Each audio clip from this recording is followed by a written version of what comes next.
सुनो जी, हाँ बोलो। एक बात बोलूं, बुरा तो नहीं मानोगे?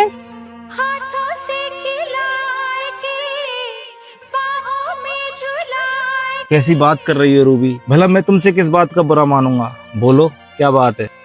परसों रक्षाबंधन है और मेरे पास आपकी दोनों बहनों को देने के लिए एक जोड़ी लहंगा लुगड़ी भी नहीं है। मैं सोच रही थी अगर कुछ पैसों का इंतजाम हो जाए तो मैं उनके लिए कुछ कपड़े और कुछ नेक ले आऊं। आखिर ये त्योहार साल में एक बार ही तो आता है।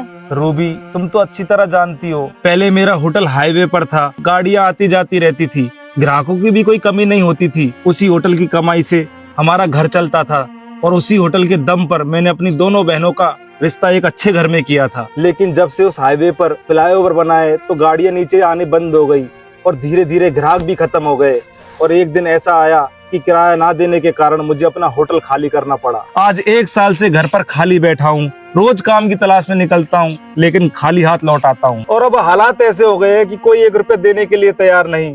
जब से धंधा बंद हुआ है लोग पहले की तरह हालचाल भी नहीं पूछते। अब तुम ही बताओ मैं क्या करूं? मुझे पता है जी, घर के हालात मैं भी देख रही हूँ, लेकिन मैं आपकी बहनों को खाली हाथ विदा नहीं कर सकती। वो जब भी आती है हमारा भी तो फर्ज बनता है, चाहे कम दे अपने हाथों से सम्मान के साथ दें। दिल तो मेरा भी यही चाहता है, लेकिन एक बार तुम फिर भी मुझे बताओ कितने रुपए का इंतजाम करना है?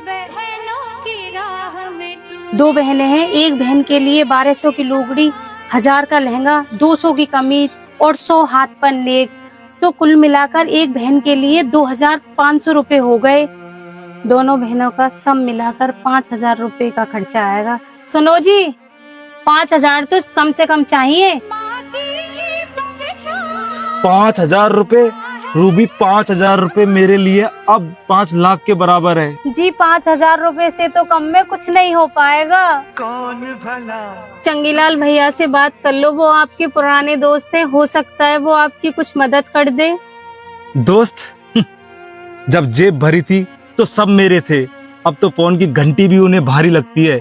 गरीब आदमी की सबसे पहले पहचान मरती है, उसके बाद उसके रिश्ते। तो एक काम करो,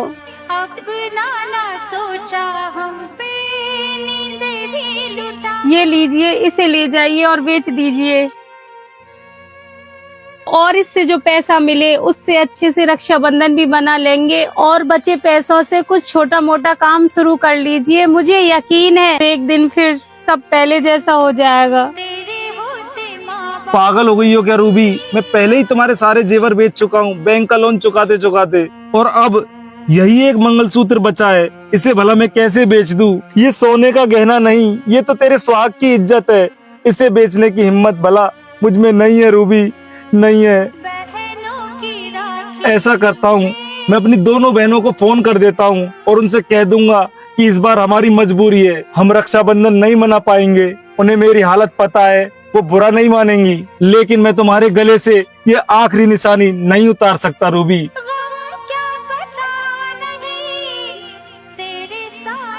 कैसी बात कर रहे हो जी? नाक कटवाओगे क्या? मेरे असली मंगलसूत्र तो आप ही हो। जब तक आप मेरे साथ हो मैं दुनिया की सबसे अमीर औरत हूँ। ये गहना आज चला गया तो फिर कल बन जाएगा, लेकिन आपकी बहनें अगर आज खाली हाथ चली गई तो आपके दिल पर जो बोझ रहेगा वो कभी नहीं उतर पाएगा। जाइए, इसे बेच दीजिए। मुझे इन गहनों से ज्यादा आपकी इज्जत और आपके रिश्तों की चिंता है। जाइए, इसे बेच दीजिए।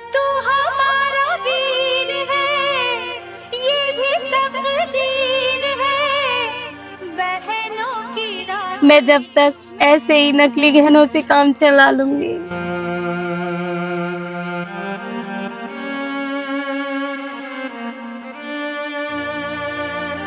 अरे शेरा भाई, आज तो बड़े दिनों बाद आए हो और बड़े उदास लग रहे हो, क्या बात है? सब ठीक तो है ना? क्या बताऊं सेठ जी, वक्त ने ऐसा मोड़ दिखा दिया कि आज अपनी पत्नी का मंगलसूत्र लेकर तुम्हारे पास आना पड़ गया। लेकिन सेठ जी मैं इसे बेचने नहीं आया, मैं सिर्फ इसे गिरवी रखने आया हूँ और मुझे 5000 रुपए दे दो, बहुत सख्त जरूरत है सेठ जी। शेरा भाई, तुमने मजबूरी में आकर भाभी के सारे जेवर मुझे बेच दिए, लेकिन आज इस मंगलसूत्र को लेने से पहले मेरे हाथ कांप रहे हैं। भला ऐसी भी क्या मजबूरी आ गई जो तुम इसे लेकर यहाँ आ गए? मजबूरी नहीं होती तो इस दहलीज पर सेठ जी मैं कभी नहीं आता। 2 दिन बाद रक्षाबंधन है, मैंने मेरी बहनों को कभी खाली हाथ नहीं भेजा, इस बात को रूबी अच्छी तरीके से जानती है, इसीलिए उसने इस मंगलसूत्र को खुद उतार कर मुझे दिया है। बोली, मेरे गले से ज्यादा जरूरी आज हमारे रिश्तों की इज्जत है। भाई भगवान ऐसी पत्नी सबको दे जिसने रिश्ते निभाने के लिए और अपने पति की इज्जत बचाने के लिए मंगलसूत्र तक दे दिया। तू चिंता मत कर, ये मंगलसूत्र मेरे पास गिर भी नहीं, अमानत बनकर रहेगा मेरे भाई। कैसे मिलेंगे भैया हमें तेरे बिन, ममता भरे हर पल हर दिन। कैसे मिलेंगे भैया हमें तेरे बिन, चाहे कोई ढूंढ ले जहां, ऐसा भाई मिलेगा। आप मंगलसूत्र बेचकर नहीं आए ना? बस रूबी, इससे ज्यादा मुझ पर और नहीं हो पाया। तुम्हारे सारे जेवर हालात खा गए, लेकिन उस मंगलसूत्र को हमेशा के लिए अपने हाथों से नहीं खो सकता, इसलिए बेचा नहीं, सिर्फ गिरवी रख कर आया हूँ। और मुझे खुद पर भरोसा है, एक दिन मैं उस मंगलसूत्र को सबसे पहले छुड़वाऊंगा और अपने हाथों से फिर तुम्हारे गले में पहनाऊंगा। हर भाई भाई हो तेरी तरह। और बुआ जी आगे, बुआ जी जैसी शीतल पुरवैया। बचपन से हर साल तुम्हारी कलाई पर राखी बांधती आई हूँ। भगवान से बस यही दुआ है कि तुम्हारे चेहरे की मुस्कुराहट कभी कम ना हो। मेरे भाई, दुनिया की सारी खुशी आपको मिले। भगवान तुम्हारे बुरे दिन जल्दी खत्म करे। बहनों की राखी चूमे भैया की, अरे भैया, कपड़े तो बहुत अच्छे हैं, भाभी कपड़े बहुत अच्छे हैं। बाबुल का प्यार तू, काका दुलार तू, तेरे होते माँ। बहन, इस बार कुछ ज्यादा तो नहीं कर पाया, लेकिन जो लाया हूँ वो दिल से लाया हूँ। अगर कोई कमी रह जाए तो अपने इस छोटे भाई को माफ कर देना। पगले बहने भाई के घर हिसाब लेने नहीं आती, का प्यार लेने आती हैं। अब जरा हमारी भी बारी। ये देखो भाभी, ये आपके लिए लुगड़ी और ये लहंगा, और ये भैया आपके लिए कपड़े। तू हमारा वीर है। दोनों बहनों ने बड़ी पसंद से खरीदे हैं। बुआ जी, क्या हमारे लिए कुछ नहीं लेकर आए? अरे कैसी बात कर रहे हो मेरे बच्चे हो। ये देखो, तुम्हारे लिए नई नई ड्रेस लेकर आई हूँ और ढेर सारी मिठाई लेकर आई हूँ। कहाँ गए ममता भरे दिन कैसे, इस बार सोचा भाई के घर थोड़ी मिठास ज्यादा लेकर चलें। कहाँ गए। नहीं बहन जी नहीं, ये सब मन दीजिए, नया रिवाज शुरू मत कीजिए। हम लौटा कर नहीं दे पाएंगे, हमारे बस में नहीं है। बस हमें तो आपका प्यार ही काफी है। भाभी, हर बार सिर्फ देना आपका ही फर्ज नहीं होता, कभी कभी हम बहनों का भी फर्ज होता है कि अपने भाई के टूटते हुए हौसले को संभाल लें। हम दोनों बहनों ने बहुत सोच समझ कर ये सब लाए हैं। ये कोई एहसान नहीं है, ये हमारा हक है। क्योंकि भाई पर पहला हक बहनों का होता है। आज हमें रोकिए मत भाभी, हमें भी कुछ करने दीजिए। हर बार सिर्फ देना भाई का हक हो, ऐसा कहीं नहीं लिखा। कभी कभी बहनों को भी अपने भाई का सहारा बनने का मौका मिलना चाहिए। कैसे कोई जिए माँ तेरे बिन। ये लो छोटे, मेरी तरफ से 50,000 रुपए।